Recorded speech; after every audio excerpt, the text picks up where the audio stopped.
Another move that happened, it just happened today. Carlos Dunlap got traded to Seattle. They needed a move like this. They needed a pass rusher because they don't have one. Right now, they're 16th in pass rush win rate and they're 29th in pressure rate. So they don't get after the quarterback at all. Against Arizona, they had 0 sacks and they had no cube quarterback hits. And that's just bad production out of that group. So how much better do you think Carlos Dunlap is going to make this Seattle Seahawks defense? What you said, their number was at 16? They're 16th in pass rush win rate and they're 29th in pressure rate. I think he moves them to what, 27th in pressure rate, like 15th or 14th. And so I don't think he makes that big gap that they need him to, but I think it'll help a little bit. I'll say this. He alone might not make that big gap, but you get him on the field, you get Jamal Adams back, and I think that the defense gets good enough that you can be you weren't high on them as Super Bowl contenders in the last episode. Yeah, you did. I watched that. You said that. You kept talking about Tampa. That's all I kept Tampa, hearing you talking about. I thought that team. I thought that even just getting Jamal Adams back could make them a legit Super Bowl contender. Bringing in Carlos Dunlap gives you another player on that defense that can really change the game depending on what he is when he comes here. You know, is he going to be the player that we know he can be, or is he going to be the player that we've seen in Cincinnati so far this year that hasn't really lived up to what a lot of people hoped he would be? If he can hit that potential, again, the Seahawks aren't going to have a top 5 defense, might not even have a top 10 defense, but I think the defense can be solid enough that with the offense being as prolific as it is, they can be a Super Bowl contender. I wasn't high on Seattle last episode, and I'm definitely not high on them after this move either. I think it was just a whatever move. I mean, Carlos Dunlap, if Jamal Adams is there, I don't think their defense can be good enough still, because the reason they get torched so much is because they have no pass rush. Carlos Dunlap has 1 sack this year. He's a career 7 to 9 sack guy. He's not an elite player. He's not a game-changing player.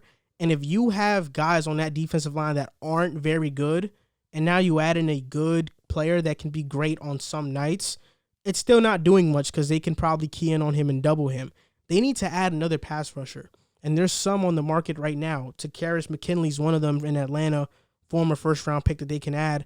But I don't think Carlos Dunlap really adds anything that's going to make them even a mediocre defense going forward. Like, this isn't what he once was. This isn't a career achievement award, because he leads the Bengals all time in sacks. Wow. He leads them all time in sacks, but that's not him now. What are you getting in 2020? You're not getting a player that is a great to an elite player that's going to change your defense. You're getting a player that's better than every guy you got on your D-line right now. So it's a plus nonetheless. I mean, it's probably not going to do much in a sense, and if you're still going to be all on Russell to do what he needs to do to get them a win down the stretch, but still, it's an okay move nonetheless. I mean, in 2019, he was tied for 3rd with a PFF grade of 89.7. Dunlap? Yep. He had an 89 run defense grade and a 77.8 pass rush grade.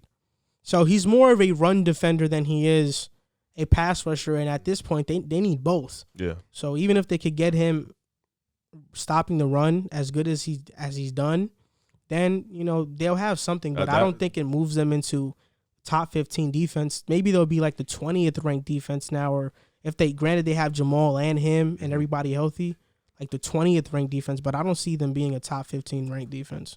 Let me ask you something, and this can kind of segue to our next segment a little bit.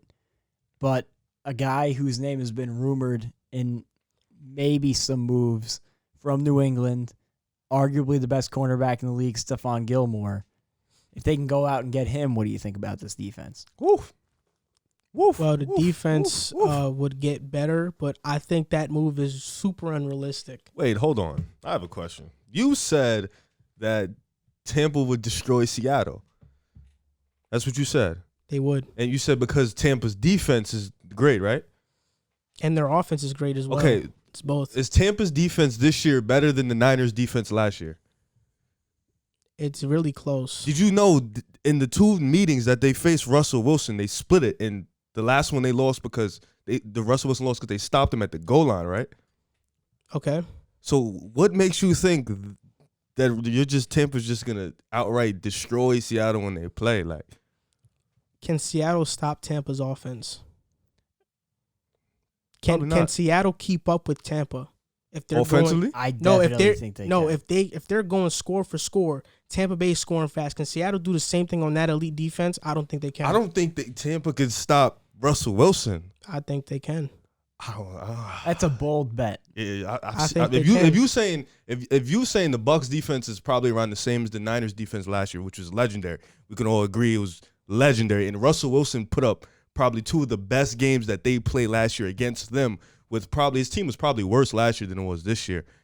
Then that's a pretty bold team. I don't think Seattle's team was worse last year. I think so. Defensively, no way. I think offensively because everybody's better this year than they were last year. I don't think everybody's better this year. I just think they've been put in a different system. Because last year they were much more run-oriented. That would also make them better, though. Than now playing to their strengths. But also, last year, when they're much more run-oriented, they get to chew the clock more. They don't put so much pressure on their offense or Russell Wilson to make a play every single drive. Yeah, tomato. So that's why I don't think they're necessarily better. The only addition that they've got is Damian Lewis out of LSU and Greg Olsen. And Greg Olsen, he's good, but he's not. It's not about DK's just better than last year. Yeah, it's just about the players just got better. So I think that was a little disrespectful to Russell Wilson what you said. And I was watching. I was just disgusted. No, they're gonna get destroyed because they can't keep up with Tampa. They can't, and you're gonna see it. Yeah, Seattle's going to disappoint everybody. I think Russell's gonna prove you wrong. I think that. And I'm not saying Seattle's going to win. Yeah, I think you can say... How is he going to prove me wrong? What would he do that proves me wrong? Not get destroyed? I think you can say the Bucs can and should beat the Seahawks, but to say they're going to get destroyed, they'll get embarrassed. I think is a major stretch. I said embarrassed, and they will get embarrassed. And I'm not saying Russell Wilson's going to get embarrassed. I'm saying the Seahawks. Well, if the Seahawks get embarrassed, Russell Wilson gets embarrassed. Not really, because the Seahawks defense can get embarrassed and put up and give up a bunch of points, and Wilson could do the best he can, but at the end of the day, they lose. I just don't know why you're so confident that this Bucs defense can stop the Seahawks offense. Nobody's been able to do it yet. Because their personnel is amazing, and they have a great defensive coordinator in Todd Bowles. And I would not bet against a Todd Bowles-led defense. I'm not betting against a Russell Wilson-led offense. Which is more proven. Brian Schottenheimer calling the plays. You could do what you want. But I just know that Tampa is the best team in the NFC right now.